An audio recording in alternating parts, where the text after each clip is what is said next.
Welcome to First Coat, where we explore public realm art, how it's made, and why it matters. I'm your host, Stephanie Etche, an artist and entrepreneur based in Brooklyn, New York. I run Distill Creative, where I curate and produce site-specific art projects for real estate developers. I focus on creating more equitable and inclusive projects, and I want to get more exposure for the artists and developers doing this work. This week on First Coat, we have Natasha May Platt. Natasha is an artist based in Bushwick, New York City. She's painted murals all over the world, but I first met Natasha from one of her murals in the Lower East Side. I used to walk by it every day. I reached out to her for a client project I was working on, and she was so open and genuine. I had no idea she had this amazing background in textiles and embroidery. She actually was working in fashion when we first met, and now she's a full-time artist. Natasha's been posting videos about her work on her YouTube channel, Surface of Beauty, which you should definitely check out. I'm so excited to be talking to her today about her work, her influences, and what it really takes to be a mural artist. Welcome to First Coat. I'm so excited to have Natasha May Platt here today. You may know Natasha from Surface of Beauty on Instagram. She's a mural artist based in New York City, and she has a background in philosophy, embroidery, and textile design. She's painted walls literally all over the world and recently finished a project in the British Virgin Islands and a mural commissioned by Yonkers City government. She also has a new textile and resin artwork that I'm really excited about seeing. It's in an art exhibit at a Chelsea gallery, but it's been postponed due to COVID-19. Thank you so much for being here today, Natasha. How's it going? Thank you for having me, Stephanie. It's good to connect via Zoom or whatever we can in this time. Yeah, it's funny because we're not really that far from each other. I mean, we could probably bike to each other and meet up. Maybe we can try this again, like in person, but 6 feet away. 6 feet away. Yeah. I was watching all your videos the other night. Oh, on YouTube? Yeah, and they're awesome. Can you tell us more about how that started? Oh my gosh. I vividly remember the day that I wanted to start my YouTube channel. It was about 4 years ago. I think it was before I became a muralist. I was an artist, but I wasn't yet I probably had painted a couple murals, but I didn't see myself as a muralist or like think that that could be my career.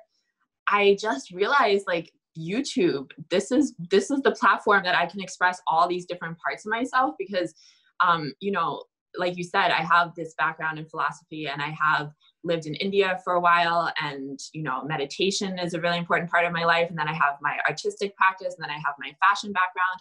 And it's just kind of too much to fit into like a photograph on Instagram. And so I realized that on YouTube, a video, even if it's 3 minutes long, you can sort of weave in, like I'm all about weaving. That's the textile part. If you look at the video like a textile, it's like you start by talking maybe about, your meditation, and then you kind of paint a little bit. And then maybe there's some footage of you traveling because maybe you're in some place like British Virgin Islands. So it's kind of like your whole life can be woven together and presented in a video form. And so this was about 4 years ago and I didn't get to it until quarantine. So that was my first task that I wanted to accomplish during this time because I was actually really, really busy with murals. I had 7 murals that were postponed and I'm still waiting for them to be rescheduled. So I was entering like one of my busiest seasons, but I was actually excited for the break initially because I realized that I could just start the YouTube now, and so it comes with a lot of stuff, learning editing and learning different video things, which I'm not a very technical person. So that was a learning curve. It's going to be a learning curve for years. I'm at the baby steps, but yeah, that's what I'm super excited about. That's really great to hear. You saw some limitations in the current world of social media. And I think Instagram really tries to put people in a box. You can only post these types of things on this feed and these types of things on this feed. And the way you've incorporated video into your practice is really interesting because I totally agree. Like you're able to put different parts of yourself and still use it on Instagram, but you also have like all this other stuff going on. It makes sense. I think it helps people get to know more about you. Good job. Thank you. Thank you. My next video that I'm going to be shooting this weekend is going to be really me talking about my meditation and also how to manifest like sort of the life that you want and money and abundance in art. So I'm really excited about that and also super nervous because it's also a challenge for me because I have issues with my throat chakra, energetically speaking. I've struggled with speaking my whole life. So for me, it's also a real learning curve. Like, I don't see it as me, sort of doing something that's unrelated to my art practice. It's so central to my growth as a human being to make these videos. I'm excited to see what I say in front of the camera this weekend when I'm shooting. I heard you've actually been on a few silent retreats. Can you tell us more about that? Oh my God, I've been on silent retreats for the last 12 years. It's a very long conversation. Honestly, I think silent meditation is my true purpose on this planet. And I see my art sort of, as the Buddha says, right livelihood is one of the parts of the Eightfold Path. I see my art as my livelihood in this world, which I hope is right meaning it brings truth and beauty and knowledge to the world, but it's just one aspect of my human life. My silent meditation retreat, I feel, is my soul's purpose. And so it's really a way to encounter myself, my true self, beyond the form of the body or the thoughts or the opinions and judgments. I mean, there's so many layers, and it's such a beautiful journey and exploration and discovery. Like, I feel like I'm a explorer of my own mind because, obviously when I started 10 years ago, I was very much in certain types of thoughts. And then I see those thoughts naturally changing. Like, I don't change my thoughts. I don't judge my thoughts, but they change on their own. And then it becomes so beautiful and mysterious. I mean, it doesn't happen quickly. It's been years, but you really see yourself as this sort of thing that's unfolding on its own and you're observing it to really experience that. And that's like a flower. So that leads back to why I paint flowers. It's this unfolding, which happens in its own time. And I really have experience watching that. And I know it's just the beginning. That's what's so exciting, is that I know there's so much more that is going to unfold. It's amazing to be able to touch that space in this life and not just, be working and consuming and, having pleasure. Pleasure is amazing, but there's so much deeper wisdom to be had. So in this last year, especially, I've just experienced a huge shift in my meditation practice, and it's been amazing. Is there anything that you'd recommend to someone who wanted to start with silent retreats or meditation in general? Yeah, well, I practice Sudarshan Kriya, which is a breathing-based technique, and it's through the art of living. So that really works for me. I've tried so many different meditation techniques. Art of living was one of the ones that I tried at the beginning, and then I sort of deviated away and did other things and sort of came back and went away. I do feel now, at least in this point of my life, it's the most effective and the most stable, because breathing is so connected to our emotions and our body and our mind. The breath is the link that sort of ties our spirit and our body together. Like, the first thing we do when we're born is we take a breath, and the last thing we do when we die is exhale. So you can see that the breath connects the spirit or the mind, whatever you want to call it, and the body. Using the breath to get closer to the mind, I think it's really, really effective. But there's other meditation techniques where, you sit and observe, like Vipassana, which I've done as well. But I think it's easiest to work with the breath. Funny, because now I'm super conscious of my breathing.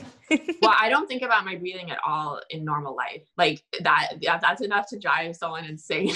Let the body do what the body needs to do. When I'm meditating, it's like a specific series of yogic, postures that involve the breath. So it's very compartmentalized to that time. And then when you do those breathing, you get into the space of meditation. I'm not really into mindfulness as part of, it happens naturally. Like, again, I see it as a fabric or a textile imagery. I see the silent retreats as like you're dipping something into dye, and slowly the dye is getting darker and darker each time you do it. So you don't have to be stressed out in your everyday life. I never try to be like a good person or say the right things. It's just too much pressure. Oh my God. Just be yourself. And then naturally the dye starts to permeate every aspect of your life, Yeah. Because I think meditation in its truest form is harmony, that your inner world, wherever it is, we're not perfect. So you're not going to be perfect. The inner world having harmony with the exterior world. And that's what manifestation is. It's whatever I am inside, maybe it's 70% good and 30% yucky, whatever. My life should be also that proportion. And that's perfect. That is like the perfect state of existence, that my inner world mirrors my external world exactly. And so I just let my inner world be, and I just want it to expand into my exterior world. And then slowly, as the interior world gets more beautiful, the exterior world gets more beautiful too. But I think the harmony between them is more important than the content of either of them, if that makes sense. So I never like judge myself or try to do all the good like things that a meditator should do. Oh my God, who has time for that? Right. Yeah, I think it's easy to get caught up in like, I didn't do it long enough or I didn't do it correct, but it's nice to hear your approach. Oh my God, no, because meditation is effortless. Meditation is the act of not doing, it's being. So that's what I'm saying. So being is just wherever I am in my journey as a soul, which is clearly not reached attainment or enlightenment. I'm just me. So I'm just being that. And so just sitting in that being and then letting my life be the same thing as I am is harmony. It's sort of like if a cell is taking water in through osmosis until it reaches a harmony with the water in the cell and with the water outside of the cell. That's the state that you want to be in. That's harmony. I don't think this is a super weird transition, but can you tell us about your first mural? Yeah, that's key.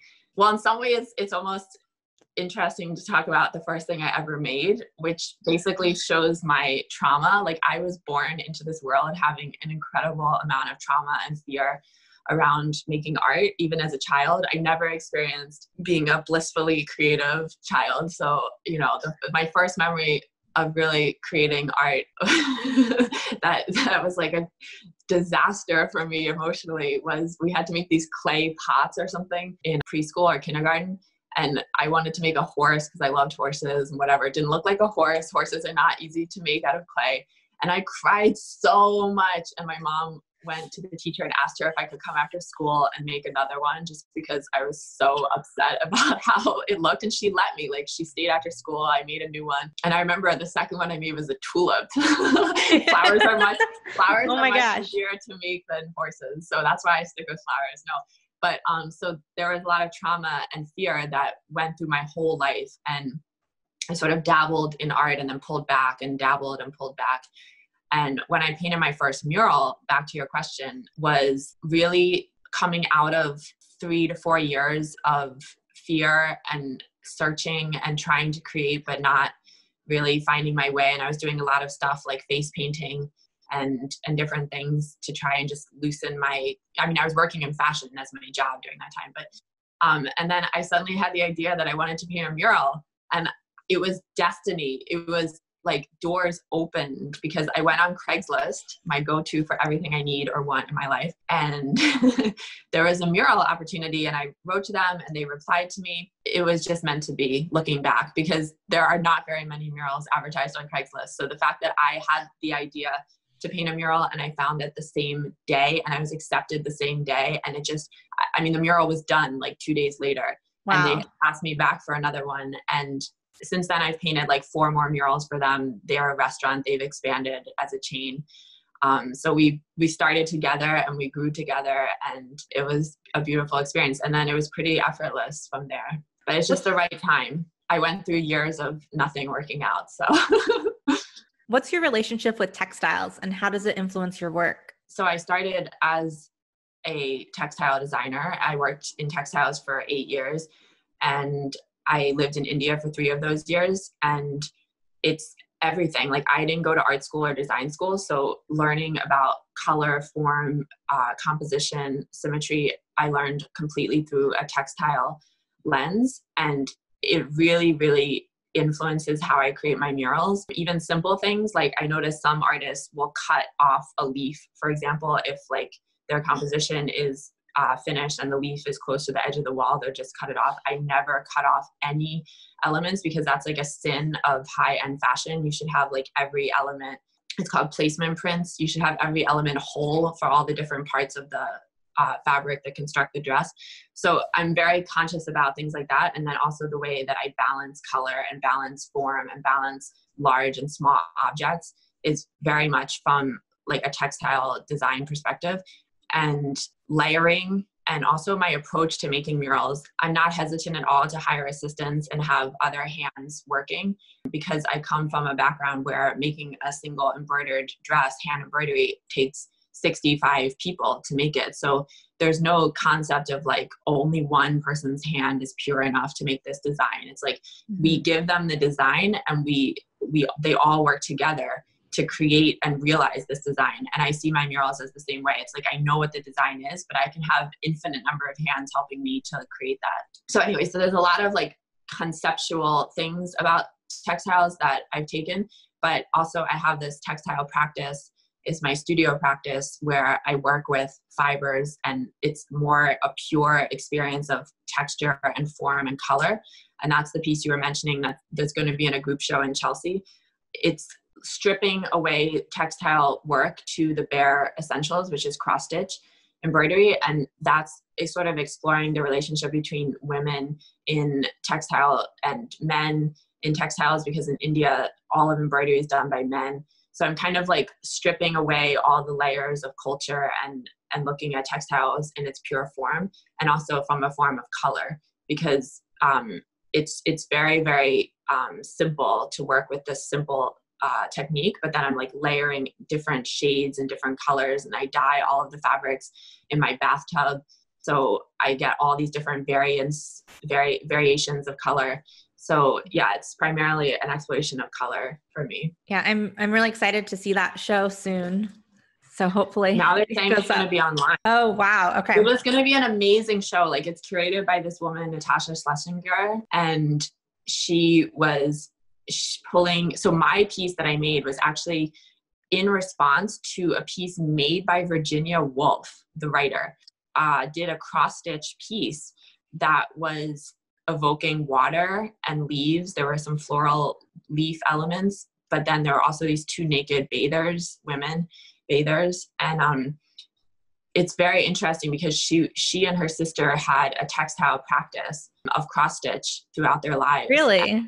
Huh. Yeah, didn't know that. And so my piece, and she has the piece. So my piece was going to hang opposite Virginia Woolf's piece. And that was so meaningful and special. And the whole show was about comparing modern and slightly historical artist takes on the same thing. So, there was like traditional still lifes and then modern artist still lifes, but it was an amazing, amazing selection of artists. And I was really honored to be shown among them. I have like so much respect for everybody's work. And then now it might just be like an online opening.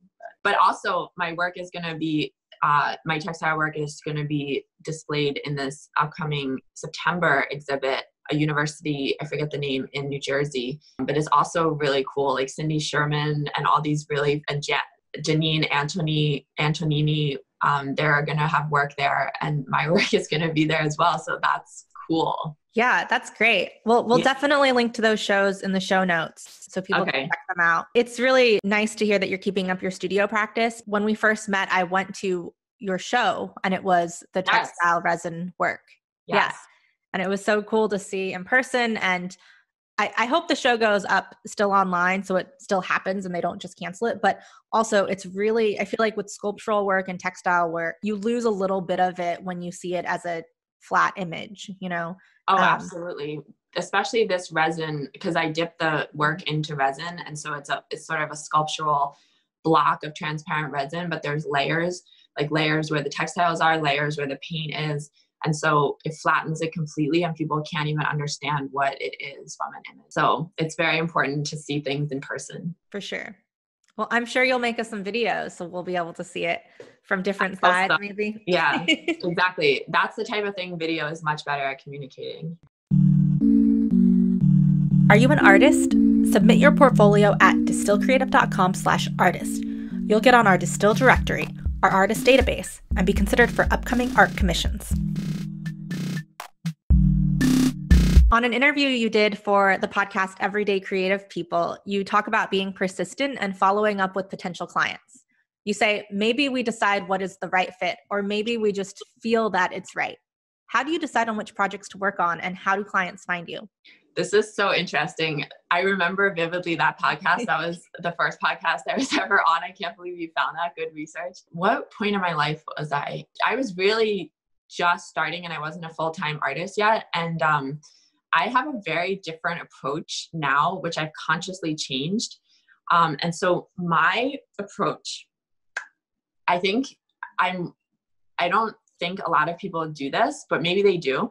But by nature, I'm a go-getter. I like, want to follow up with everyone. Like, I don't forget things. I send everyone reminder emails, but I've completely stopped doing that. My attitude now is I'm open. So my favorite quote from the Ashtavakra Gita, which is a Hindu text, is whatever comes, let it come. Whatever goes, let it go. It seems very simple, but basically when I'm saying whatever comes, let it come, I am available. If somebody messages me on Instagram, I reply to every single person. I never say no to a project. I say yes, always. But I also tell my needs, and it's up to that person to follow up with them and do them. So I won't chase anybody ever. And so many people just drop off. For example, a typical conversation could be, hey, could you paint a mural for us? And I say yes. I always say yes. It doesn't matter where, it doesn't matter what, no project is too small. And then they say, okay, how much would it be? And what's the process? And then I say, send me photographs of the space. But usually my walls start at $3,000. That's my price now for a single wall. They may never contact me again. And I'm never going to follow up and say, hey, how is the thing? Like, did you get a chance to send the photos? Sometimes they'll send me photos like 6 months later. And I say, okay, this is the right time for them now. And it all just sort of happens that way. I let the projects fall where they're supposed to fall. Sometimes I go to in-person meetings and I think it went really well and they agree to the price and everything seems like a go. And then they just never contact me, but I never contact that back. I never say, hey, so when were you thinking you want to start? No, they can do that to me. I just am completely open, but I don't pursue anybody. And it's actually amazing. It's like very passive, but very strong.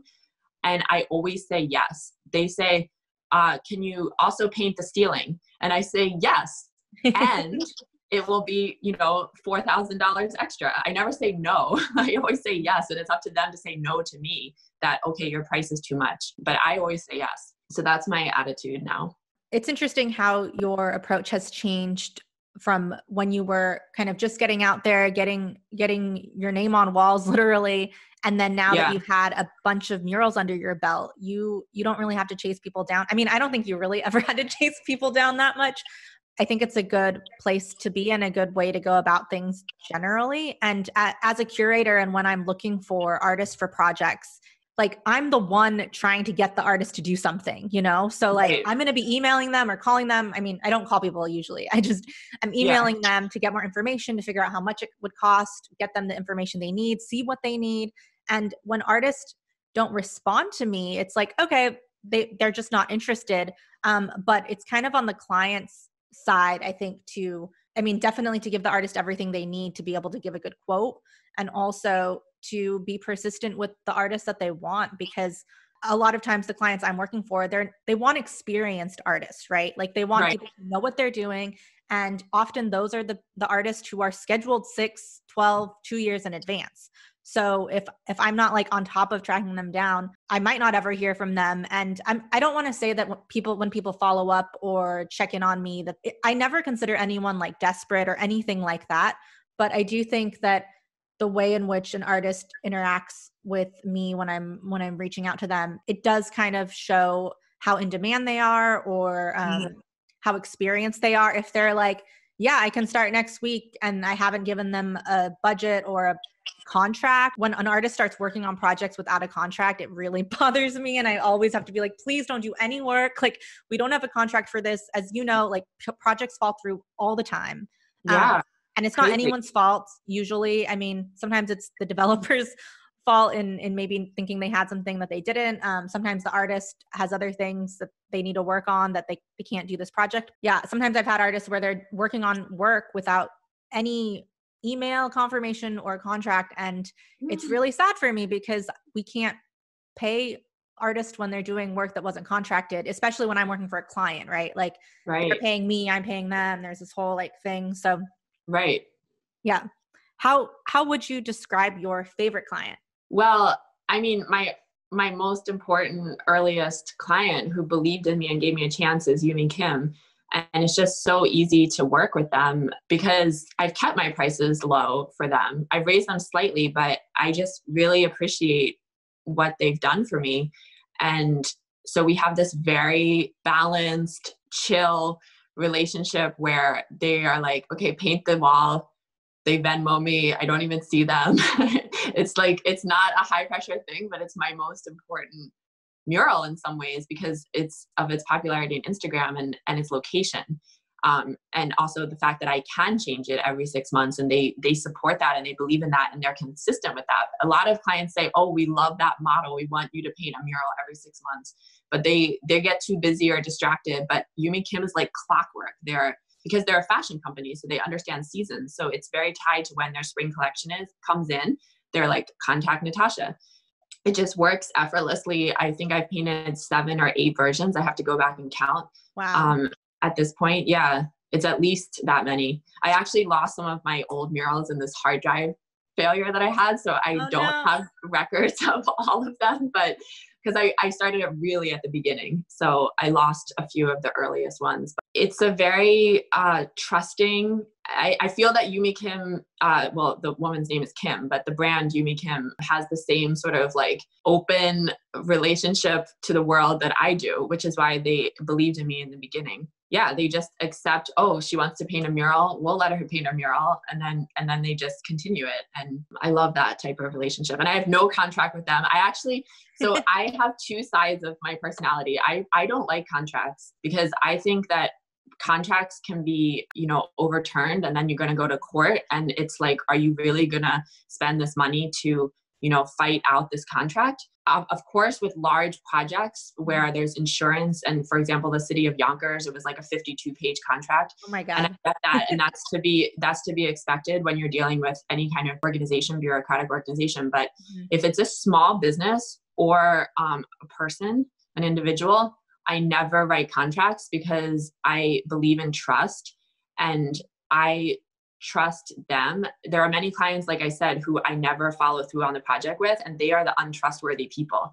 They're the people that if I tell them, oh, send me a photo, they don't send me a photo. And so that project never happens. But the people that I end up working with are the people who have done all of the steps that I've laid out for them, which may include like priming the wall and painting it for me, getting the right equipment for me. And they do these things, not because it's required in a contract, but because that's what's going to get me to the site. And they, I think, respect my like trusting nature as well. So it's like, it becomes a very easy transaction, and I prefer to keep it that way. That's how I've done it so far. It's sort of like a revolutionary advice. Like, people always say, fight for your rights, have a contract. But on an individual level, I think it's a personal respect that I always stand up for myself and I always ask for what I need.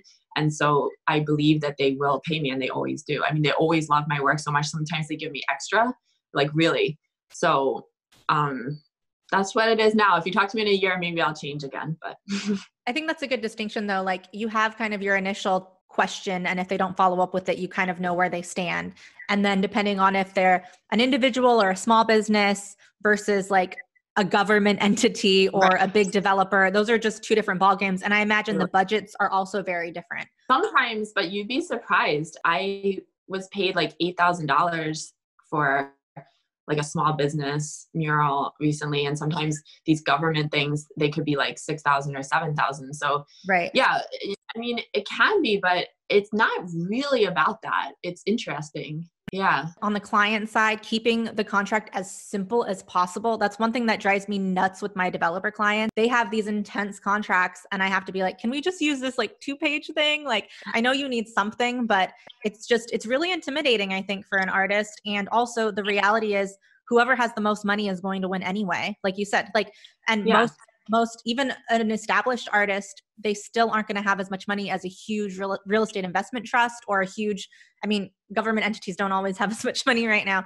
But at the end of the day, it's protecting the party that has the most assets. Absolutely. And so yeah, I think to your point, like it doesn't always mean anything. I don't like contracts. I feel that, like you're saying, it's a lot of liability gets put back on the artist, damage to the property gets put back on the artist. Like it's a lot of things that I don't like to sign. And I'm always happy when, you know, I work with a business that they ask me if I want a contract and I'm kind of like, no. And then they're kind of like, no too. And I'm like, cool, we're on the same page. Like if something happens, we'll figure it out, because we don't have anything in writing. So because those contracts that I sign, I never feel that they protect me. In fact, they put so much blame and responsibility on me and my workers. So whatever. So that's one side. And the other side is sometimes I find things hidden in the contracts, like we own the copyright to your work. And, you know, I push back on that. And I say, that's not in the scope of the original project that we had lined out. So if you want that, yes, because I always say yes. I don't say, no, I cannot do this, but I say yes, and it will be more money. So sometimes they change the contract that way. Yeah, for sure. You should definitely be getting a lot more money if they're owning the work in any way. How do you make money, and how has this changed since you transitioned to being a full-time artist? Yeah, well, I make money by painting murals, but I do believe in, and it's been really, really good actually, but I do believe in diversification of income streams. So I want to get into monetizing my YouTube channel, which is still a long way off, but it sort of takes a really long time, then it happens overnight. That's what I've kind of been noticing. So I would love to monetize YouTube, and then also licensing. That's something I just finished my portfolio for like 2 weeks ago. Again, it was something I didn't have time to work on, but I know someone who licenses their work for all sorts of paper products. I think my work would be really, and he gets a steady income from that. So yeah, so licensing and YouTube are what I'm looking at. But so far it's been purely mural work. And I usually paint when it's normal in the world. I paint, I would say 4 to 5 murals every single month. And I sort of have to schedule my vacations in, which I really prioritize, because that's good for my body, because my body does get tired from all the repetitive motions of painting so much. It was the golden era of murals before COVID. Let's see what happens now. I mean, now I'm actually doing some digital work for example, 2 mask companies. I'm doing that's digital awesome. work. Yeah. Mm-hmm. I have to finish that. I finished one, but I have to finish the second this weekend. And then I actually was commissioned to make 4 videos for a client for their social media. So again, my video editing skills came in like right at the right time, because everybody wants video now. So maybe that's going to be what I'm looking at in the future, is like digital work and video editing. But in the past, it was all murals. I think that's really interesting, because a lot of times being a mural artist is real, like it's like a cool job, you know, but sometimes people don't talk about the physical impact it has on you. And like, you can't, I mean, you paint every day. I know you paint every day, but you can't always like paint a 10-story mural every day. Right. So you have to have that diversification in activities, and like you have your studio practice. Now you're moving into video and doing digital work, and all of those together, I think can actually help you sustain sustain your life really as an artist. Yeah. Again, like I said, I don't even see my purpose in my life as being an artist. So I prioritize my health and my mental well-being like the most. So I used to go for these Ayurvedic retreats in India for 10 days, twice a year, where they just basically massage you in hot oil for like 3 hours a day. So these types of things are very rejuvenatory for my body. Yeah, I think you do a really good job of that too, like knowing when you need to have those breaks and putting, like you said, scheduling them in early so that you're not burnt out. Mm-hmm. What advice would you give someone wanting to pursue I was going to ask a career, but I think a life like yours? Oh my God. I mean, my life is my destiny. Everybody has their own destiny. So that's why I think like meditation is the most important thing, because again, it's not looking for something or doing something or trying to be something, but it's dipping down into that deepest dye of who you are and then just letting it unfold. But it does take time. Like it really takes time. It's not like meditating. It's not about doing it long or well or correct, but it's about doing it consistently and not judging the experience. I mean, people think like, oh, I meditate so much, I don't have thoughts when I meditate. It's like, you always have thoughts when you meditate. Your mind thinks. That's what your mind does. Like your mouth chews food and talks, your mind thinks. Like you're not going to stop the nature of the mind, but it's that you don't get obsessed or captivated or entranced by those thoughts. You're just kind of like, all right, my mind is doing the mind thing. My stomach is digesting food. My blood is going through my veins. Like all of these things are happening, but sometimes we only are our thoughts. Anyway, that's a long tangent to tell that I never thought I would be a mural artist. And so it's like, I think the ease that it happened for me comes out of like many years of hardship in other careers. And some people found it very easy to become a fashion designer, right? But I wanted to be a fashion designer. And for 10 years, I was struggling and sort of, it was happening, but I was like hitting walls. So everybody has their thing, which suddenly becomes easy. And it may not be what you think it is, or you're working so hard at something else. And then this other thing just kind of like flowers in the background. And then suddenly it's your life. So that's why I think meditation is the central thing, and that will change. Like I might not be a muralist after coronavirus. Like I just am relying on my meditation practice to guide me into the next effortless evolution of the life. You know, work hard, believe in yourself, but all of those things come from seeing yourself like in your true form from meditating. So that is my answer. I think that's a really good answer, because a lot of times I think especially now, because we're viewing each other's lives only through an internet connection, which is often like their social media presence or what they're posting on, I guess, what they're emailing out, or I don't know, you can manipulate how you present yourself. And I find that a lot of people might be unhappy with their lives, not so much because like maybe they think, oh, if I'm doing this or if I'm doing that, but it's so much more about like knowing what you enjoy and what that is fulfilling you. Yeah, what comes to you easiest, but also, like you said, working hard towards it. So it's not like this comes and like all of a sudden I'm a master at this thing. Like it still takes work, but there's a difference between chasing after someone else's dream and just settling into yourself more. Right. And I think that anything you do in life can be easily transferred. Like my mom always used to tell me there's no such thing as like a waste. So it looks like I spent 8 years working in this fashion industry. And, you know, one of my best friends asked me recently, she's like, you're doing so well now. Like, do you regret all that time that you spent in this fashion industry? And I said, absolutely not. Like all that momentum and all of that energy was built up and it just flipped into this other form. But if I didn't have, and everyone has that, I think, like, you know, you can spend, you know, people spend 15 years being a football quarterback and then suddenly they're something else. But it's like all of the discipline and energy and skills that they achieved internally through that dedication to a work, it just shifts effortlessly into a new form. So our society is so linear. Like I face so much discrimination, honestly, in terms of the fact that I didn't go to fashion school or art school. And they're just kind of like, we can't understand you. You want to do B, but you studied A. They don't match. And I'm like, are you that dumb? Like I'm a human being. I have a body and a mind and desires, and I have all sorts of complicated things. Like, do you not? But they all work together. People are always confused when I tell them what I studied in college, and then, or that I didn't like study art, or yeah, I don't know. But most of the people I admire, they didn't necessarily study what they're doing. They probably don't have a graduate degree. They're just doing it, and they're doing, like, they're following their curiosity, and it's getting them to where they want, right, like where they feel right, you know? And then the other side is like some people say, oh, it doesn't matter what you study in college. And like, I didn't use my degree at all. And you could look at it that way, but I believe 1,000% I am who I am because of what I studied in college, because I studied philosophy because I had all these questions about life and the human soul.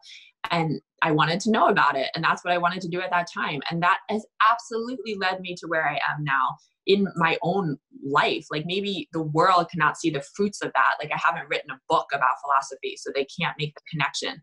But I firmly believe that, again, if you're following each stone in your life and doing what you think is right at that time, all of those pursuits together inform your existence. It's not a linear thing, and it's not a product-based thing. People look at what you studied and your output, but it's like, oh, you didn't output what you were input. But we're not machines that are so linear. Things are much more complex. Like, you know, I have all these thoughts and these feelings, and that's who I am as a being. And then I paint flowers, and the energy that I infuse my flowers with is intangible and derived from my inner state of being. And I think that's why people resonate with them and feel something. It's not just any flower. It's not anybody painting a flower. It's me painting a flower with all of the emotion that I have, it's very hard to explain to some people like that connection. But that's okay. They can feel it. Their soul can feel it. And that's why they want my mural in their house. So I think that distinguishes what excites you or what people are interested in and what just kind of falls flat when there's just not much depth to the work. And it is totally intangible, but it's something that the artist needs, not necessarily art, just like the person, whatever you're doing, like having those layers and having that depth to yourself, whether or not people can exactly see it, they're going to feel it in some way. Yeah, exactly. Yeah, because I get a lot, oh, your murals are so girly, you paint flowers, pretty colors, Instagram backdrops. And yeah, actually that is a part of me. I don't disown that. I love fashion. I love all the bloggers that support my murals. Like I don't judge them either as being shallow. To build a successful business, doing anything, there is depth and there is struggle and there is pursuing your destiny. So I do not disown just like a pretty decoration. If that's what you see and that's what makes you happy, great, but in all of us, there is so much depth. So I don't see a flower or painting a flower as inferior just because it's pretty. It's pretty, and it, and also it's my soul's work. Just painting is itself deep. Like it doesn't matter what I'm painting. I can paint, a person or a flower. Like I've never been someone who needs to have an overt meaning to my work. Like I painted this, socially conscious, revolutionary, feminist, reactionary piece, and this means this, and this means that, and this means that. That's fine for some people. I just don't think that way. Are you a real estate developer looking for a unique amenity for your site? Get our free guide, 10 tips for commissioning a site-specific artwork at our website, distillcreative.com. What are some things that you've read or listened to that's inspired you recently? Well, again, I love to read, and I read a lot of fiction, like really good, beautiful, complex portrayals of characters. I'm reading Palace Walk by an Egyptian author, but I'm not going to even try to pronounce his name because I don't know how to. He has this very nuanced description of Egypt at a specific time in history and a family's dynamics. And it's just, I love getting deep into the human psyche through fiction, but I can't say, oh, because I read this book about Egypt, I'm going to paint Egyptian flowers or something. Not like that. It's just like this whole miasma of feelings. So I read a lot, and I just finished the book of Laughing and Forgetting by Milan Kundera, who's one of my favorite writers, who I see as an artist because he really talks a lot about form, and he sort of like, he'll analyze a memory that someone has in the way of a painting. Like, for example, he was talking about this woman who was in Czechoslovakia when it was being conquered by the USSR, and the tanks were coming in, but she was very upset because her apricot trees had not bloomed that season. So he describes like, okay, for the world, it may seem that the tanks coming in to conquer her country are more important than her apricot trees not blooming. But in her mind, it is not like that. And it's this giant tree in her memory with no apricots and this tiny truck, like tank in the background, like the proportion and the scale and the perspective of things. And who is to say what is more important, And so I love looking at life in that way, and words sort of like open up that space. Yeah, even in you saying that, it makes me think of your use of scale and perspective in your work. Sure, someone might be like, oh, it's just like a bunch of flowers, but you are very specific in your placement, and that's why you need a picture of the wall. Like you can't really create something without knowing what the space is or who's interacting with it. Yes, that's true. I think about scale and perspective a lot, and I don't think it has to be lifelike. Like I can make a bug, if I paint a bug, like 10 times larger than the flower. And you're totally right. And that's why I love his writing, where he describes in detail these memories. And it's like, the world tells you it's more important that these, tanks invaded your country. But for her, it really was more important that her apricot trees didn't blossom that year. And I love that. It's giving autonomy back to the human to experience what is true for them. Well, we'll definitely link to those books in the show notes. And is there anything else you want to share? Yeah, I mean, I recently heard one more thing, which I thought was interesting. My guru actually, but it was in my silent retreat, was saying that there's 3 types of pleasure. And it's so interesting. Like I'm looking at everything in my life like that now. And they have Sanskrit names, whatever, I won't get into it. But basically, one type of pleasure is a pleasure that has no pleasure, actually, beginning, middle, or end. So an addiction is like that. It's like you have to smoke the cigarette, but you're not like, oh my God, I feel so good right now. Like maybe sometimes, but most of the time it's just this habit that you have to do it. So this is the pleasure that has no pleasure. Then there's pleasure that you feel intense pleasure in the beginning, but then it goes downhill. So, for example, eating a bunch of cake really fast and you feel like, oh, I love this. This is so good. And then you start feeling sick, whatever. Or, a love interest, you're obsessed with this person, you can't get enough of them. And then, slowly it starts unraveling. But the third type of pleasure is the pleasure of truth, which actually takes discipline and hard work in the beginning, but leads to lasting joy in the end. So an example could be, running every day for the people that like to run. It's like, it's not easy initially to start that habit, but over time, it's like the most important thing in their lives and it continues to sustain them. And any discipline basically is like that. So, meditation is like that. Eating correctly is like that. Maybe it's not as amazingly tasteful in the beginning, but over time you feel better. Your body feels good. So I was thinking about that just in every aspect of my life and every small instance, like every single thing, like what type of pleasure am I experiencing right now? And it's very interesting. And I think it's almost like everything that you need to know is in that, if you can really be aware of that. Well, are you saying that you should aim for pleasure that sustains and not the spontaneous or the empty pleasure?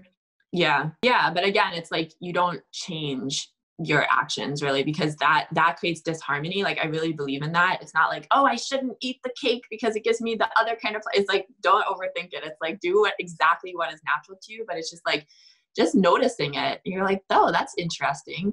And I think a lot about my life and different things that I thought, like, for example, I had this terrible year in France when I was in college where I was so depressed and I took a year off from college because I couldn't deal with like college. And for the longest time in my own memory of my life, like talking about memories and perspective, it was that year was like a wasted year. And that's how I told it to myself, like, oh, this was good, that was good. And this year it was just that you really messed up, Natasha, like you didn't do anything. But then when I became a muralist, I realized that was the most important year of my life for that thing, because what I did during that time was just draw sculptures. And so I learned that rhythm, like hours and hours and hours a day. I would go to the museum and just draw. And I learned that natural rhythm in my hand of just the ease of capturing something that I see and putting it down on paper. And it's just like, I had an entire year where I did that, right? But I had no friends. I had no joy. I mean, it was like the worst year of my life. And I was like, what a waste. But yeah, everything can be reorganized when you start thinking of it. And it's just something interesting I think about in big and small forms in my life, just noticing it. It's really cool you were able to look back at that. And also, I think really good advice to just accept what it is that you're doing and notice how it makes you feel. Like, yeah, pretty basic, but so many of us don't do that. Yeah. I just firmly believe like when it doesn't make you feel good anymore, you will stop doing it naturally. So like, for example, I eat tons of sugar, but I never judge myself for that. I'm not like, oh, I should stop eating so much sugar. I mean, I know it's bad for you, but it's like, whatever, like until I physically feel not good from it, then I will start on my own. I trust myself enough that I will not do it when I don't feel good. But right now I'm still enjoying it, so, maybe it's the joy that's going to go downhill, but it's like, that's where I am. I mean, I can't change myself. Cause once you start like trying to be so, oh my God, then you go crazy. Yeah. For sure. Where can our listeners connect with you online? YouTube, Surface of Beauty, and Instagram, Surface of Beauty, and TikTok. I weirdly went viral and now I'm famous. I haven't seen that. I have to see that. My first video got 3.2 million views. So just like, okay. I have like 60,000 followers on TikTok now. So yeah, TikTok, Instagram, and YouTube. I'm Surface of Beauty everywhere. Can you describe the TikTok video real quick? Well, it's actually one of my Instagram TV videos. It's just me painting the Yumi Kim mural. It's the same exact video. I mean, it got 11,000 views on Instagram, which is still pretty good. It's way more than any of my other videos got. I think what happened on TikTok is at the exact moment that I start rolling the new color on the old mural to like make the base coat to paint the new one. At that exact moment, this guy comes by, and my assistant was filming me just making the first swipe, and he's like, "Oh no!" And I'm like, "Oh yes!" But it was totally natural. Like I didn't even remember I was being filmed. And he's like, "No!" And I'm like, "Yes!" And we're like screaming at each other. So I think on TikTok in that format, it just caught people's attention because they like funny videos. And then I realized like that's an example of when you look back and you remember things. Like at the time, I just thought, "Oh, this guy is like, is he gonna harass me?" Like I deal with a lot of like street harassment. But then I'm like, this guy was like the biggest gift of my month. Like his presence and him speaking out at that time and not just holding it within, it helped me so much. And I'm like so grateful to this man. So you never know what impact you have on other people's lives. Right. And the fact that you were saying yes, which I feel like you've talked about a lot. That's so funny. I know. My friend, one of my best friends, I sent her the video and she pointed that out to me. She was like, "You are just all about yes. You are so in your truth." And I was like, it was just so natural to me. That's what came out. Thank you so much for joining us. Thank you so much for taking time to chat. I'm really excited to link to all the things we talked about today. So definitely follow Natasha on YouTube, Instagram, Surface of Beauty, TikTok. We might see another video from her soon on TikTok. You're doing videos weekly on YouTube, right? Yeah. Like Thursday night, Friday morning, around that time I post. I think it's super interesting how you've just like dived in, took a class, are doing it yourself. Like that's awesome. Yeah, I mean, that's my motto. It's just like start. I know my videos aren't perfect. I know my lighting is not good. I'm terrible at audio editing. Some people told me they can't hear my first video. I'm like, okay, I did the best I could, like, and I'll get better. It's like, if I don't start, then it's never going to happen. Yeah, for sure. Well, I really enjoyed learning more about your work, and I hope we can see each other in person soon. Me too. Social distancing. I'm all about it. Just walk 6 feet apart. Well, thank you, Stephanie. Yeah, thank you so much. Bye. Have a good day. Thanks. You too. Thanks so much for watching this episode of First Coat. If you liked this video, please subscribe and check out the next episode in our playlist. Let me know what else you want to learn about public realm art in the comments below. And follow us on Instagram at First Coat Podcast or at Distill Creative. First Coat is a production of my company, Distill Creative. Check us out at distillcreative.com.